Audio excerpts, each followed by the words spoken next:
महापालिकेतील अंतर्गत राजकारण आता रस्त्यावर आले असून शिवसेना शिंदे गटाचे नगरसेवक सागर भारुका यांच्यावर झालेल्या कारवाईच्या निषेधार्थ प्रभाग क्रमांक 12 मधील महिलांनी आक्रमक पवित्रा घेतला आहे।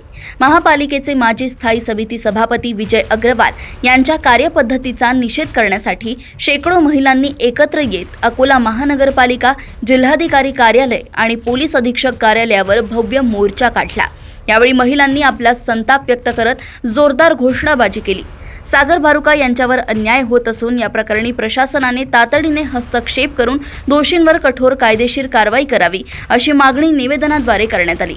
या मोर्चामुळे अकोला शहरात काही काळ तणावाचे वातावरण निर्माण झाले होते आणि राजकीय वर्तुळात या आंदोलनाची मोठी चर्चा रंगली आहे। अकोला येथून शंतनू राऊत यांची रिपोर्ट। आजपर्यंत पंचायत नगरसेवक आपल्या स्वतःच्या खिशातून पैसे खर्च करून कोणी तुमचं काम करत नाही। जर जनता म्हणत असेल तर म्हणू द्या, माझी भूमिका असते। पण हा पहिला असा नगरसेवक आहे की स्वतःच्या खिशातून खर्च करून जनतेची भलाई करते। अशा नगरसेवक खोटे गुन्हे दाखल करून त्यांनी जेलात टाका व त्याच्यावर गंभीर गुन्हे दाखल करा।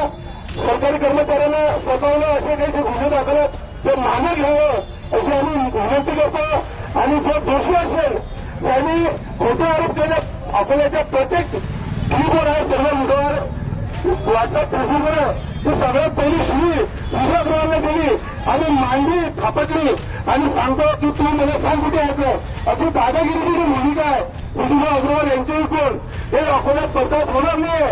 लोकशाहीचा देश आहे, इथं हुकुमशाही तानाशाही चालणार नाही।